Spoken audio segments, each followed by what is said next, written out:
그러면 이어서 이제 중금속에 대해서 알겠습니다. 지난 시간에 생물학적 농축에 대해서 제가 좀 설명을 드릴 거예요. 생물학적 농축, 생물학적 정폭 현상에 대해서 제가 설명을 했고 오늘 이어서 하겠습니다. 그렇다면 우리가 좀 잘 알고 있는 아스피린, 이 의약품이죠. 이 아스피린 같은 경우는 사실은 거의 뭐 만병통치약 비슷하게 상당히 많이 좋습니다. 이거 보면 심근근세, 뭐 대장암 사망의 45% 감소, 뇌졸중 31% 감소, 당뇨병에도 좋다. 그래서 사실 아스피린 효과가 상당히 좋은 약이에요. 그럼에도 불구하고 부작용이 당연히 있습니다. 너무 많이 먹으면 이것 또한 죽습니다. 쉽게 말해서 뭐 수면제, 잠 못 자는 사람들은 수면제를 마시면은 잠이 좀 편하게 잘 들죠. 그런데 사실은 수면제도 일정량 이상 먹으면 과량을 섭취하면 죽게 됩니다. 부작용으로 치사하게 되면서 여기도 보면 아스피린도 많이 먹으면 효능이 분명 좋긴 좋은데 너무 많이 먹으면 죽습니다. 어느 정도냐? 100알 먹으면 죽습니다. 근데 아스피린은 의약품인데도 100알 먹으면 죽고 살충제, DDT라는 살충제가 있습니다. 이것 또한 같은 양의 먹으면 죽는다. 독성은 똑같아요. 어떻게 보면 독성으로 따지면. 그런데 아스피린은 의약품이고 DDT는 절대 먹지 않죠. 살충제로만 사용합니다. 왜 이런 차이가 나느냐? 아스피린 같은 경우는 우리가 먹고 난 다음에 배설을 합니다. 여러분들 알다시피 대부분 여러분들이 아파서 병원에 가서 처방전을 받고 그 다음에 약국에 가서 약을 받아오면은 아침, 점심, 저녁 하루 3번 먹게 되어 있습니다. 그 말은 뭐냐면 아침은 먹은 게 효능을 보이고 우리 몸속에서 대사되어져서 분해되어져서 그 다음에는 소변으로 나가게 되어 있습니다. 그렇기 때문에 그 약효를 지속하기 위해서는 아침에 먹은 것은 소변으로 나가고 그러면 또다시 점심에 한번 먹고 점심에 먹은 약이 또다시 대사되어서 소변으로 나가면 또다시 저녁을 먹고 이렇게 해서 약효를 지속시키기 위해서 새우 먹는 거예요. 아마 여러분들이 독감이나 어떤 좀 뇌리 많이 난다 그러면 약을 먹다 보면 보통 하루 2번, 하루 3번, 아니면 4시간을 넘겨 이렇게 마시라는 게 있을 겁니다. 그죠? 그겁니다. 그러니까 이것은 아스피린은 배설이 되는데 DDT는 뭐냐? DDT는 배설이 안 돼요.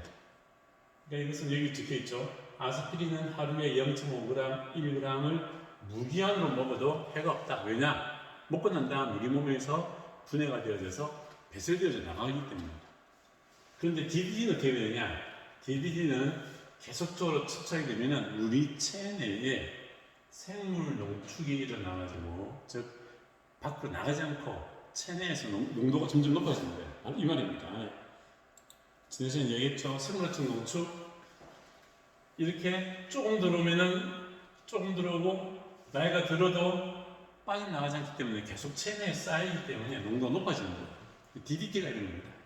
조금 먹으면 별한 게 없어요. 그런데 몸에 계속 쌓여서 농도가 점점 높아지고 있는 거예요. 그렇기 때문에 어떻게 되느냐? 나중에 되면 우리 몸속에서의 DDT 농도가 너무 높아져가지고 치사하게 됩니다. 이러한 DDT는 실제로 목적이 있습니다. 살충제입니다. 뭐 모기를 죽이거나 어떤 벌레를 죽이기 위함입니다. 그런데 이것도 잘 생각해 보십시오. 보통 우리가 DDT는 우리 옛날 우리 몸에 있는 이라고 그러죠. 머리에 있다는 지금 그런 벌레들 잡았는데 지금도 아프리카에서는 말라리아를 막기 위해서 말라리아를 옮기는 게 모기들을 옮기고 있습니다. 그래서 모기들을 죽이기 위해서 DDT를 쓰고 있어요. 근데 잘 생각해 보세요. 모기들이 다 없어지면 어찌 될까요? 여러분들 볼 때는 뭐 밤에 모기들 윙윙거리지 않고 너무 좋다 라고 생각할 수 있죠.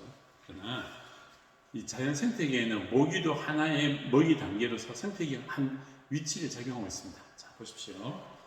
DDT를 하면은 DDT를 많이 쓰게 되면 생태계에 어떤 영향이 있느냐?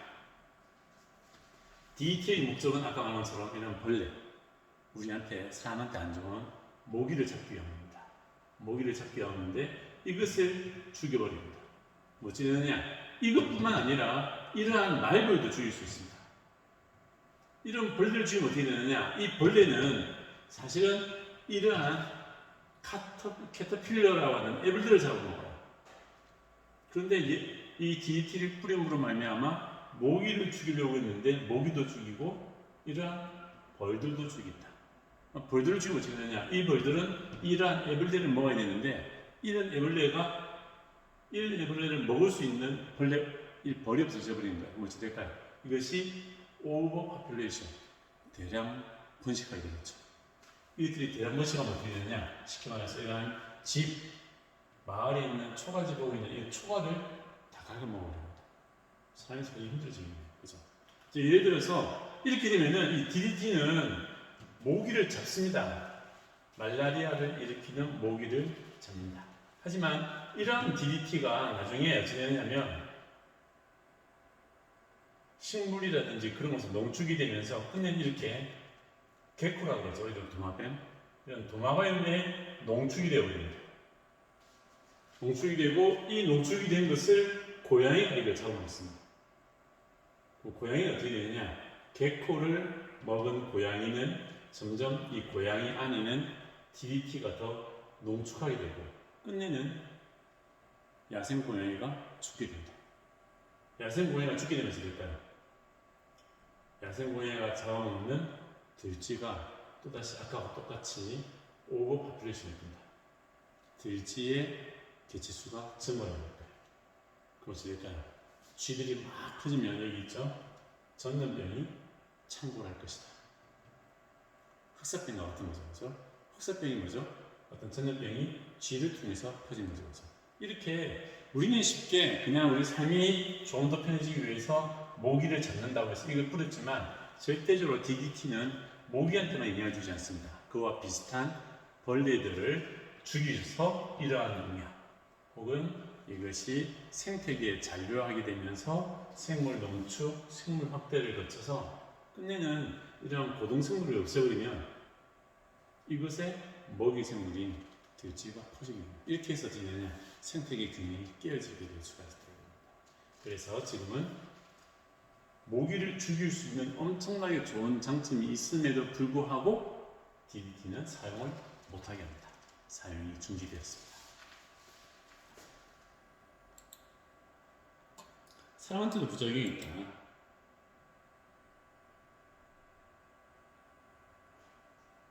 여기 보면 DDT를 많이 먹으면 어떻게 되느냐? 옛날에 선도를 했어요. DDT를 뿌려가지고 벌레를 잡으면은 식물들이 많이 자라고 좋다고 얘기했습니다. 근데 실제 밑에 쭉 보면 실제 이 DDT를 많이 쓰면은 영향이 많다. 어떤 영향이 있느냐? 보면 이렇게 임신하는데 임신하는데 혹은 태어나고 난 다음에 어떤 기형이라든지 내분비교란이라든지 여러 가지 문제가 있더라라는 게 밝혀졌습니다.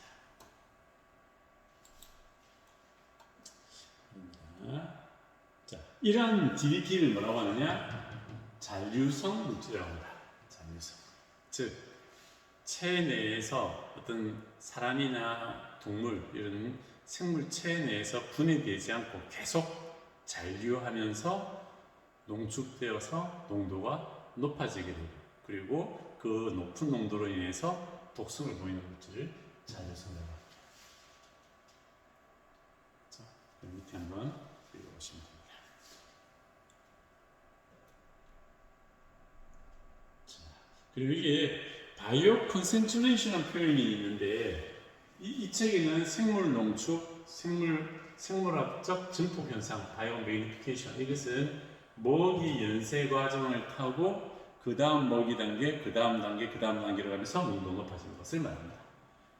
그리고 특별히 바이오 컨센트레이션이라는 표현이 있는데 이것은 어떤 오염물질이 우리 체내로 들어오긴 들어오는데 물을 통해서 들어오는 거. 그때 그것을 바이오 컨센트레이션입니다. 여기 보면 물고기에 오염물질이 들어오고 있어요. 어떻게 들어오느냐? 푸드 체인 트랜스퍼. 먹이 연쇄 과정을 거쳐서 들어오는 거. 이것은 바이오 매그니피케이션. 한국말로는 생물학적 증폭 현상인데 이 물고기는 이 물속에 살고 있죠. 그죠? 물속에 살고 있고 호흡을 통해서 하기 위해서 아가미로 물을 빨아들입니다. 아가미로 물을 빨아들여서 그 속에 있는 산소를 이용하는 거죠. 그죠? 그러다 보니까 물을 통해서 들어옵니다. 그러니까 물 속에 녹아있는 오염물질이 들어올 수도 있어요. 그럴 때 물을 통해서 들어온 것이 바로 뭐냐? 바이오 컨센트레이션입니다. 이게 또 한국말로는 그냥 생물 농축이 되는 느낌 되는데 이렇게 들어오는 거하고 어떠한 이렇게 먹이 과정을 통해서 들어온 거하고는 다릅니다.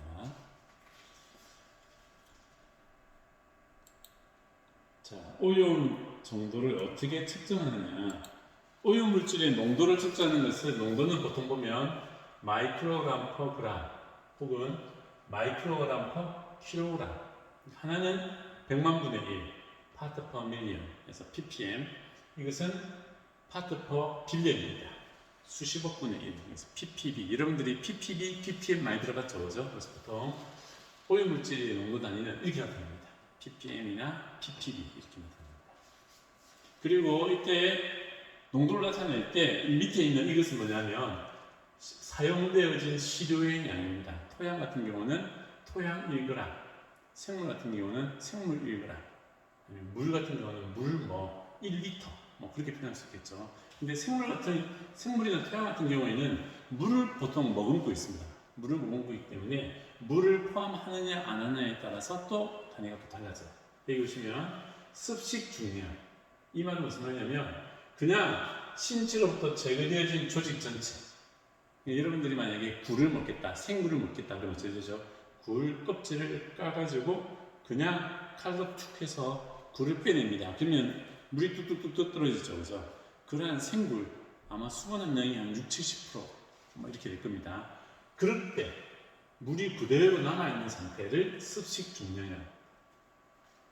그 다음에 충분히 유류수를 제거한 후의 물이 반습식 떨어질 나갈 물을 최대한 다 빼는 것 이것은 반습식 중량. 그리고 건조 중량은 아예 105도에서 건조를 해서 물을 다 증발시키고 그 다음에 바싹 마른 상태에서 무게를 재는 것이 건조 중량입니다. 이렇게 나타납니다. 보통은 습식 혹은 건식으로 나타납니다. 자, 이렇게 두 개. 생물체 조직은 건식 혹은 습식으로 나타납니다. 그 예를 들어서 퇴적물 같은 경우는 항상 건조로 나타낸다. 이런 게 있습니다. 자, 그렇다면 왜 굳이 왜 이걸 습식을 왜 사용하느냐? 습식 질량을 그냥 다 건조해가지고 그냥 건조 중량으로 하면 제일 간단할 것 같은데 왜 그러느냐? 근데 실제로 어떤 물질들은 건조하는 과정에서 휘발되어져서 사라지는 게 있습니다. 간단히 말하면 수은 같은 거. 수은은 이런 일반 온도에서 이러한 우리가 생활하는 이런 온도에서는 수은은 고체임에도 불구하고 이런 온도에서는 액체로 존재합니다. 거기에다가 휘발도 아주 잘 돼요. 그러니까 예를 들어서 105도로 가열에 따르면 수은은 휘발되어 나가버립니다. 그냥.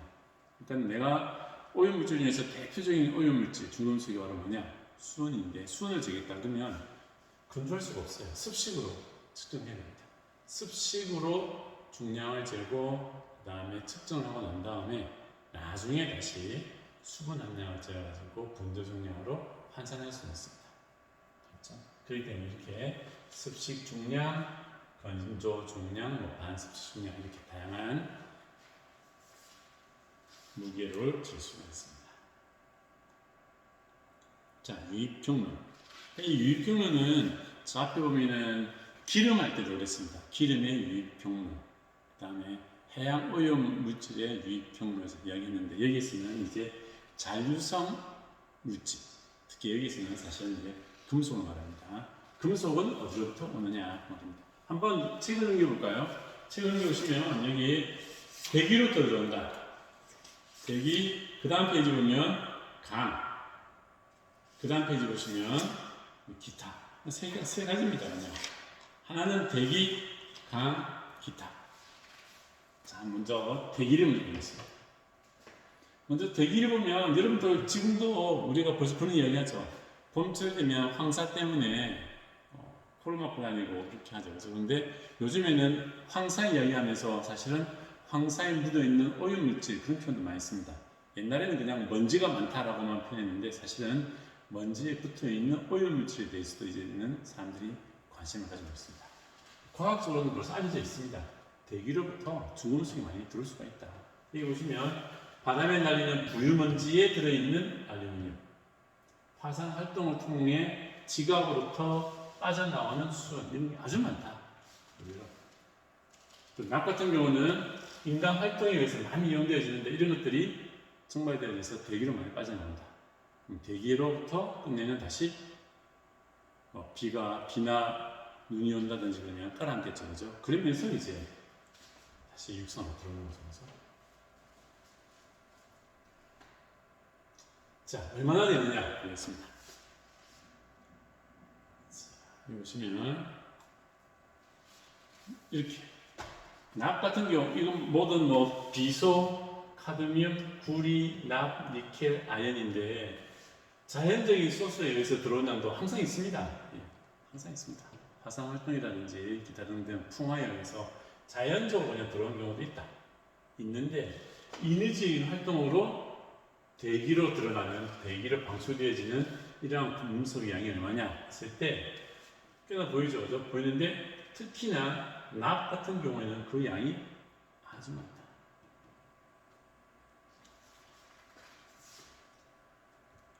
당연히 어찌될까요? 이렇게 인간에 의해서 안스로포라고 하는 것은 인류란 말입니다. 인류, 사람에 의해서 만들어진 오염원이 되는 겁니다. 사람에 의해서 만들어져서 사용되어져서 대기로 방출되었다. 대기로 방출되었단 말은 끝내는 이 대기로부터 지내느냐? 깔아앉기입니다. 해표면으로 깔아앉기입니다. 그래서 연간 제곱 센티미터 1년에 1제곱 센티미터당 얼마의 양이 깔았느냐 이 말입니다. 이것도 연구가 다 되어져 있습니다. 이렇게 북해, 지중해 서부, 그 다음에 북대서양, 열대 북대서양, 열대 북태평양 이렇게 되어 있습니다. 보니까 중금속 원소별로 양이 나와 있습니다. 보시면 알겠지만 그냥 대서양, 태평양 이런 것보다는 지중해 혹은 북해, 지중해란 말은 뭐죠? 이탈리아, 그죠? 그리스 밑에 있는 곳이죠. 유럽이죠. 이것은 스웨덴, 노르웨이, 덴마크, 영국 이런 쪽에 있는 거죠. 그러다 보니까 아무래도 산업이 발달된 지역에서의 농도값이 이쪽보다 훨씬 더 높습니다. 쉽게 말해서 무슨 말일까요? 여기서 아까도 말했지만 인간의 활동에 의해서 대기로 유입된 양이 많고 당연하게 대기로 유입된 양이 많은 만큼 다시 비나 아니면 눈이나 이렇게 해서 다시 해표면으로 깔아놓는 양이 이만큼 된다.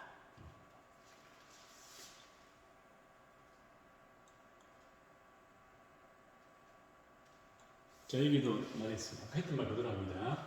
대기로 방출되어진 금속은 대기로 방출됐단 말 자체가 가스 형태겠죠. 가스 형태인데 당연하게 또 들러붙으면은 에어로졸로 존재합니다.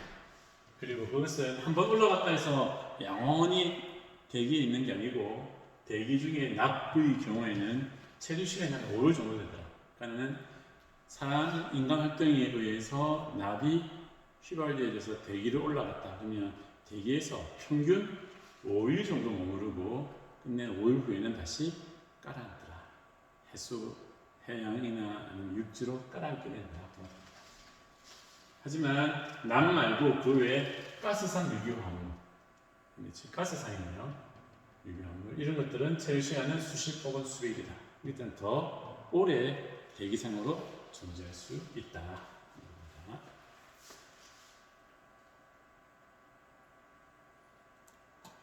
자, 이거 봅시다.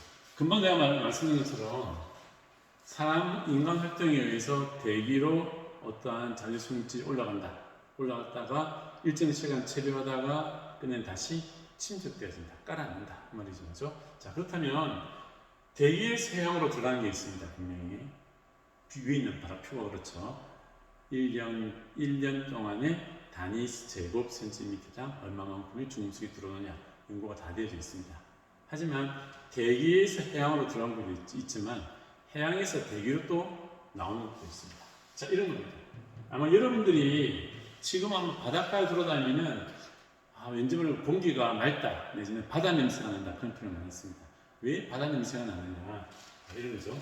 해수면에서 기포가 터질 때 해역 입자들이 대기로 방출된다. 그럼 쉽게 말해서 이런 겁니다. 그냥 이런 파도가 치면은 당연하게 우리 눈에 볼 때 파도가 쳐서 다시 떨어지고 휙 나가지만 이렇게 되면은 여기에는 보나마나 아주 작은 물방울이 만들어져서 바로 떨어지지 않고 그냥 대기 속으로 나와서 뜨다니다가 나중에 천천히 따라앉게 되는 경우가 있습니다. 바로 그러다가 아까 여기서는 기포라고 표현했습니다. 그런 게 아주 많아요. 그러다 보니 어찌 되느냐, 이렇게 통영이나 이렇게 해안 도시에 있는 경우에는 이렇게 방출되면은 그게 뜨다니다가 차량 밑에 들어가서 이렇게 차량을 녹슬게 하는 경우가 아주 많이 있습니다. 그러니까 육지 안에 있는 것은 괜찮은데 해양의 바닷가에 차를 오랫동안 계속 세워둔다 그러면 보나마나 이렇게 차량 부식이 엄청나게 많이 일어날 거예요. 그 이유는 아까 말한 것처럼 파도가 치면서, 그죠? 그 다음에 그게 조그마한 물방울이, 바다 물방울이 날아다니다가 여기 들러붙으면서 녹슬게 하는 거죠. 그런 게 있을 수가 있다.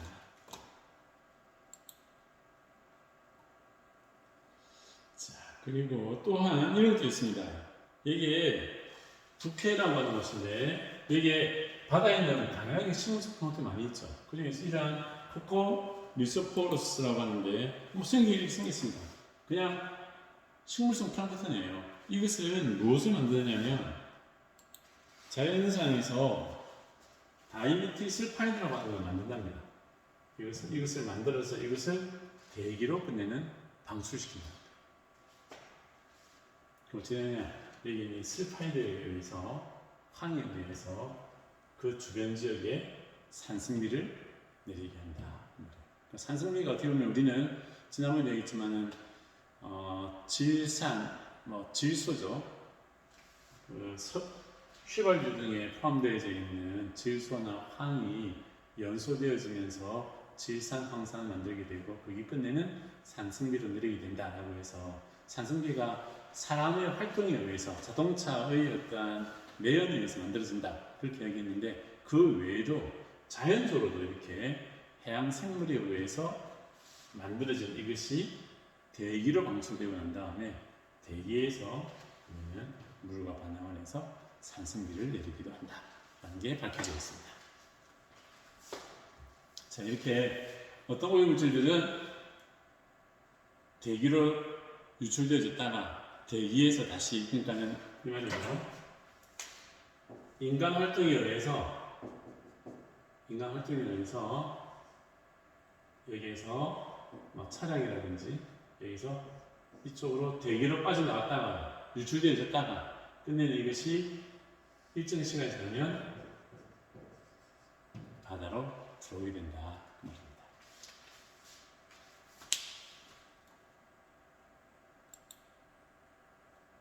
그 다음으로는 강을 통한 유입이 있습니다.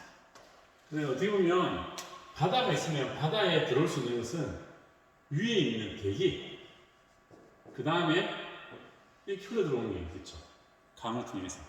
그래서 두 번째로 본 게 강을 통한 유입입니다. 대부분의 강들은 금속을 해양으로 전달하는데 아주 큰 기여를 한다. 그리고 강 하구의 경우에는 침전이 일어난다는 걸 알고 있죠. 강이 좁은 수를 타고 빠른 속도로 내려오다가 끝내는 이게 바다를 만나면 그냥 폭이 좀 넓어집니다. 아마 여러분들이 낙동강 하구나 한강 하구 이런 곳을 가보면 합니다. 거기 가보면 항상 하구 폭이 확 넓어져요. 폭이 넓어진다는 말은 뭐죠? 유속이 감소한다. 유속이 감소한다는 말은 뭐냐? 유속이 빠를 때는 계속 깔아앉지 못하고 물 위에 떠있던 게 유속이 늘어져지니까 끝내는 깔아앉는 거예요. 그렇게 해서 깔아앉는데 그때 깔아앉을 때 물속에 녹아있던 중금속들도 동달아 입자에 깔아앉는 입자에 흡착되어져서 깔아앉는다. 그렇게 해서 여기에 이 강물에 녹아있던 어떤 중금속들이 메탈들이 끝내는 강하구로 오면은 끝내는 흡착되어져서 밑에 깔아앉게 된다. 실제로 한번 자료를 한번 볼까요? 이게 무슨 의미냐면 글자에서 안 보이는데 이게 염분도입니다. 염분도. 염분도가 0에서 30까지 0에서 30까지 가고 있습니다. 커지는데 이때 중금속, 납, 그 다음에 카드뮴, 그 다음에 구리, 아연 이러한 중금속의 농도가 어떻게 변하냐 했더니 바다로 가면서 농도가 뚝 떨어져요. 그 말은 뭐냐? 물 속에 녹아있던 게 침전 입자에 흡착이 되어져서 깔아져 버립니다. 물수에서 운동을 감소하는 거죠. 그래서 이 퇴적물에 오염되어진 퇴적물이 만들어지게 되는 겁니다. 아시겠죠?